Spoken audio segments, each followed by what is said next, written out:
Senhor a todas e todos. Meu nome é Éder e eu estou aqui para tratar do assunto Chorando com os que choram. Esse tema macro, e eu quero trazer uma reflexão dentro desse assunto macro, que é um subtema, né? Que é percebendo o choro, mas na perspectiva de quem está chorando. Muito feliz, e vou dizer que é uma experiência, um desafio muito grande estar falando para esse projeto, onde eu sei que muitas mulheres, muitos homens que eu admiro muito, dentre essas pessoas, tem pessoas assim, que eu estudo, que eu as leio há 20 anos, então assim, eu fico um pouco assim, é complicado para a gente tá falando aqui, mas a gente aceita esse desafio com muito carinho, embora eu esteja na minha casa, no lugar onde, nesse período de isolamento, eu tenho comunicado com os irmãos que a gente reúne. Eu sou pastor de uma comunidade de fé na região norte de Belo Horizonte e que eu tenho sentido muita falta, saudade desses irmãos e irmãs, embora eu esteja aqui na minha zona de conforto, mas todos esses ambientes de conforto ainda me deixam um pouco tenso em estar participando assim, mas vamos lá. Percebendo o choro na perspectiva de quem chora, eu queria ler com os irmãos o livro de Apocalipse, no capítulo 5, do versículos de 1 até o 10. Então, na mão direita daquele que estava sentado no trono, vi um livro escrito por dentro e por fora e lacrado com 7 selos. Vi um anjo poderoso que perguntava em alta voz: quem é digno de romper os selos e abrir o livro? Mas não havia ninguém no céu, na terra, nem debaixo da terra, que pudesse abrir o livro e lê-lo. Comecei a chorar muito, pois não se encontrou ninguém digno de abrir o livro e lê-lo. Então, um dos 24 anciãos me disse: não chore, veja, o leão da tribo de Judá, o herdeiro do trono de Davi, conquistou a vitória, ele é digno de abrir o livro e os 7 selos. Então, vi um cordeiro que parecia ter sido sacrificado, mas que agora estava em pé entre o trono e os 4 seres vivos no meio dos 24 anciãos. Tinha 7 chifres e 7 olhos, que representam os 7 Espíritos de Deus enviados a todas as partes da terra. Ele deu um passo à frente e recebeu o livro da mão direita daquele que está sentado no trono. Quando o cordeiro recebeu o livro, os 4 seres vivos e os 24 anciãos se prostraram diante dele. Cada um tinha uma harpa e taças de ouro cheias de incenso, que são as orações do povo santo, e entoavam um cântico com essas palavras: tu és digno de receber o livro, abrir os selos e lê-lo, pois fosse sacrificado e com teu sangue compraste para Deus pessoas de toda tribo, língua, povo e nação. E tu fizestes dela um reino de sacerdotes para o nosso Deus, e elas reinarão sobre a terra. Aleluia. Outra coisa que é desafiadora é pregar diante do texto de Apocalipse. Porque espera-se sempre, quando abre um texto em Apocalipse, e cheio de figuras tão exóticas, que a gente vá disponibilizar o tempo para desvendar esses enigmas, né? Mas não serei eu a pessoa a desvendar esses enigmas. Eu queria que a gente pensasse em algo muito simples, corriqueiro, que está acontecendo aqui. Porque quando a gente lê um texto como este, a gente é levado a ficar assim, vislumbrado com o que está acontecendo aqui. Aqui nesse texto fala de trono, de livro lacrado com 7 selos, anjo poderoso, 24 anciões, 4 seres viventes, um cordeiro que tinha 7 chifres que tinha 7 olhos e que esses olhos representavam os 7 Espíritos de Deus.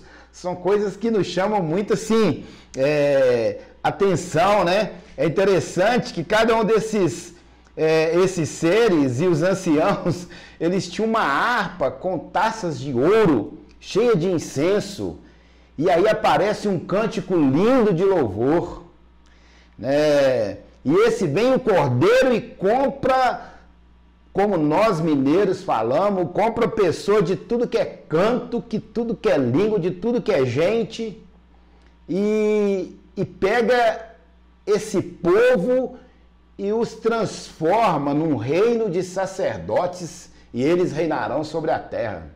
Mas é interessante que no meio de tudo isso, é muito interessante porque tem alguém chorando aqui. Talvez todas essas imagens, elas nos impedem de ver, tem alguém chorando nessa sala. E está chorando muito. E eu queria pedir permissão aos irmãos e irmãs para, no meio de tanta coisa vislumbrante, a gente pensasse em 3 elementos que estão acontecendo aqui. E eu queria pensar com você sobre esses 3 personagens, diante de tanta coisa. E aí pegar o 3º personagem ainda e tentar pensar sobre... Aqui fala de alguém que estava chorando. E chorando muito. O texto também fala de alguém que podia estancar esse choro. Mas o texto fala também de alguém que intermediou essa situação entre aquele que chorava, e chorava muito, e aquele que podia estancar o choro. Então eu queria pensar primeiro sobre aquele que estava chorando. Quem é que está chorando? É o João. A gente poderia pensar o João na perspectiva do apóstolo, mas sim pensar no João. Alguém está chorando. A questão não é quem está chorando. A questão é que alguém está chorando. E chorando muito, porque só lhe restava o choro. Ela percebera que nem nos céus, nem na terra e nem debaixo da terra existia alguém que poderia resolver o problema dessa pessoa.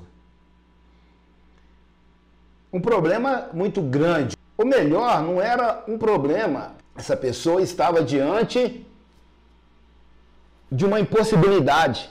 E é por isso que eu queria pensar na perspectiva de quem está chorando. Porque quando nós lemos o texto,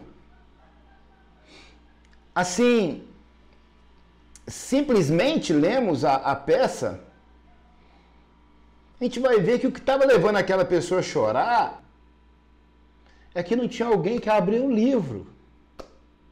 E ninguém podia ler o livro.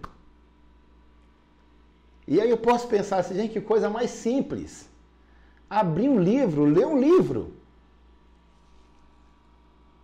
E mesmo a gente entendendo que aqui está falando aqui da redenção do homem, eu queria chamar a atenção que a gente precisa pensar no choro na perspectiva de quem está chorando. Não é eu pensar na complexidade ou na simplicidade do choro. É pensar que alguém está chorando. E a segunda pessoa, o segundo personagem que eu queria que te batesse uma luz sobre ele é que existe alguém que pode estancar esse choro. E ele pode estancar esse choro porque ele venceu. Ele pode estancar esse choro porque ele foi morto. E com o sangue dele, ele comprou para Deus pessoas de toda tribo, língua, povo e nação. Existe alguém que pode estancar o choro. E aqui entra esse terceiro personagem, esse terceiro elemento aqui. Existe alguém que fez essa interlocução. Existe alguém que chega para essa pessoa que está chorando e fala assim, aqui, não chora. Veja o leão da tribo de Judá. Aquilo que faz você chorar, ele é a solução. E mesmo que esse terceiro personagem aqui aparece inicialmente como um ancião, a gente vai ver ali que no versículo 9 que fala de um povo, de pessoas de toda a tribo, povo, língua e nação. Esse povo para falar, não chores. A gente precisa pensar que nesse tempo de pandemia, alguém está chorando. A gente precisa pensar que em tempos de uma crise política não percebida ainda, pelo menos na minha geração, alguém está chorando. A gente precisa pensar que em tempos de uma igreja ensimesmada, alguém está chorando. Deus tem um propósito. E o propósito de Deus é que esse povo, que essas pessoas de todo o povo, tribo, língua e nação, seja uma família de filhos iguais a Jesus. E a gente precisa pensar nessa ótica, que tem alguém chorando. E muitas vezes, em tempos de pandemia, de crise política, em tempos de uma igreja ensimesmada, é a mesma pessoa que tem protagonizado o choro. E às vezes nós estamos querendo explicações para muitas coisas e não estamos olhando para alguém que está chorando. E para a gente concluir e trazer para uma perspectiva muito prática, e aí pastor Manfred Gellert, ele fez um esquema que ele vem muito assim ao encontro dessas características dessa igreja, que é a interlocutora entre quem está chorando e aquele que pode estancar o choro. Ele fala da proclamação do evangelho, o querigma. Em simples palavras, o querigma é você proclamar as verdades do evangelho, mas é também você denunciar tudo aquilo que se opõe a essas verdades. E aí a gente enxerga o papel profético e sacerdotal da igreja. Para a gente trazer em termos práticos, precisa pensar também na oração. Orar. O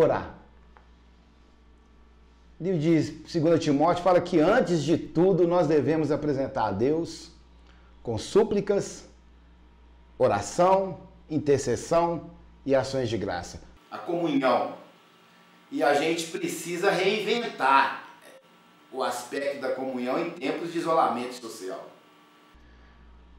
O encontro ele não pode ser mais presencial.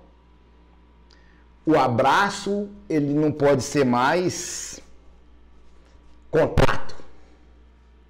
O ensino, a gente aprender e ensinar a palavra. Esse é um aspecto desse interlocutor.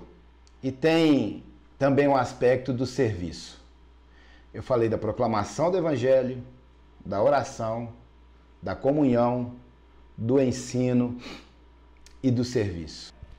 E eu queria citar aqui o pastor Eovaldo Ramos, quando ele fala assim, como que nós devemos servir. E em dois aspectos nós devemos servir. Existirão situações em que nós teremos a resposta, a gente vai erradicar aquele problema.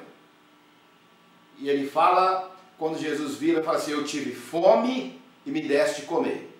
Então a gente vê aqui uma necessidade e uma resposta. Fome, a necessidade. E a resposta, comida. Eu tive sede e me deste de beber. A gente vê aqui uma necessidade e uma resposta. Eu tive nu e me vestiste. Aqui tem uma necessidade. Estava nu. E você me deu roupa. Então a gente vê aqui uma necessidade e uma resposta. Então, essa é uma maneira que nós temos e devemos servir. Agora fala de duas coisas aqui que são igualmente importantes. Fala, eu estive preso e hospitalizado. Talvez a resposta que a gente esperaria era essa. Eu estive preso, você foi lá e me soltou. Eu estive hospitalizado, você foi lá e me curou. Mas não é isso que está falando. Eu estive preso e hospitalizado e fosse me visitar. Então, nas situações em que nós podemos erradicar, nós devemos chegar como esse interlocutor de quem está chorando e de quem pode resolver. E erradicar aquela situação e resolver o problema. Mas nas situações em que nós nos encontrarmos com as nossas impossibilidades, nas situações em que nós nos encontrarmos com a nossa fragilidade, tem algo que todos nós podemos fazer: solidariedade. Que o Espírito Santo fale aí nos nossos corações, traga aclaramento sobre nós, como que nós estamos aí, como esses interlocutores aí de quem está chorando e de quem pode estancar o choro e dizer, olha, não chora. Não chora, porque o leão da tribo de Judá, ele está aí.